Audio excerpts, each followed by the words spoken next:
আমাৰ সকলোৰে আমাৰ 3000 কৰ্মচাৰী আমাৰ এটাই দাবী প্ৰথম কথা যে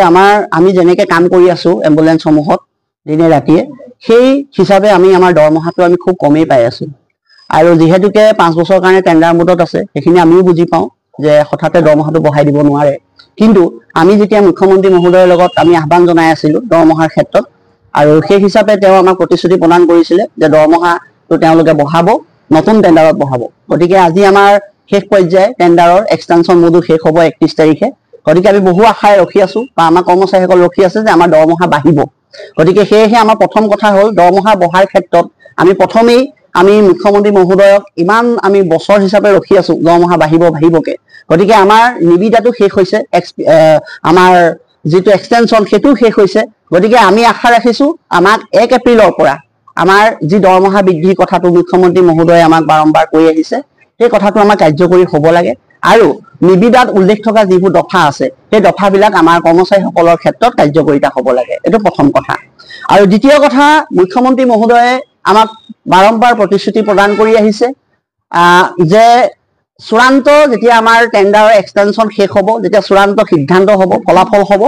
তেতিয়া আমাৰ কৰ্মচাৰীসকলক আমাৰ ইউনিয়নৰ কৰ্মচাৰীসকলক লগত লৈ তেওঁ এখন আলোচনাত মিলিত কৰাব আৰু সেই আলোচনাখনত আমি খুব আশাৰে অংশগ্ৰহণ কৰিবলৈ আমাৰ সকলো কৰ্মচাৰী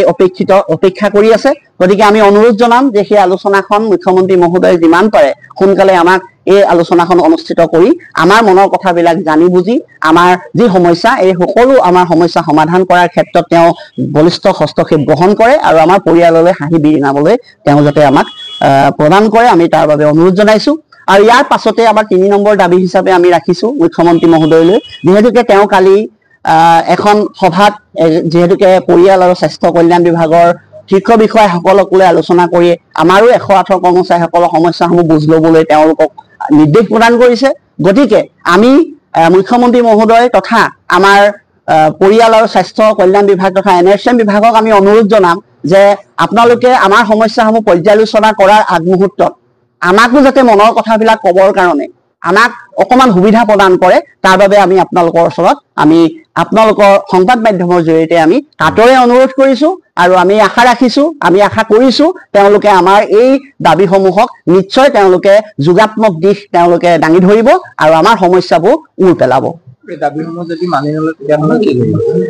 দাবীসমূহ মানি নোলোৱাৰ আমি এতিয়ালৈকে কোনো দেখা নাই যেহেতুকে আমাক মুখ্যমন্ত্ৰীয়ে যেনেদৰে প্ৰতিশ্ৰুতি প্ৰদান কৰি আহিছে তেনেদৰে তেওঁ লিখিতভাৱে আমাৰ টেন্ডাৰ পেপাৰৰ ইতিমধ্যেই তেওঁলোকে সেইখিনি আমাক প্ৰমাণ হিচাপে দিছে গতিকে আৰু তেওঁ আমাক বাৰম্বাৰ এইটো কথা কৈও আছে যে তোমালোকে সাৰ্ভিসটো ভালকে কৰি থাকা মই তোমালোকৰ কাৰণে সদায় আছো আৰু মই তোমালোকক নিশ্চয় সহায় কৰিম আৰু হেতু অকল এবাৰ নহয় দুবাৰ নহয় বহুতবাৰ কৈছে ৰাজহুৱা স্থানত কৈছে তেওঁ নিজে মাতি আনিও কৈছে গতিকে আমি নিশ্চিত আমি বেলেগ আৰু ষ্টেপ আমি গ্ৰহণ কৰিব লগা নালাগে কাৰণ আমাৰ মুখ্যমন্ত্ৰী মহোদয় ইমানখিনিলৈকে এটা পৰ্যায়লৈ নিছে আৰু আজি কালিও দেখিছো এটা মজিয়ালে আমাৰ সমস্যাখিনি তেওঁ কনভাৰ্ট কৰিছে গতিকে আমি আশাবাদী আমি খুব সোনকালে আমি ইয়াৰ উত্তৰ পাম আৰু যেহেতুকে আমাৰ কৰ্মচাৰীসকলে আমাৰ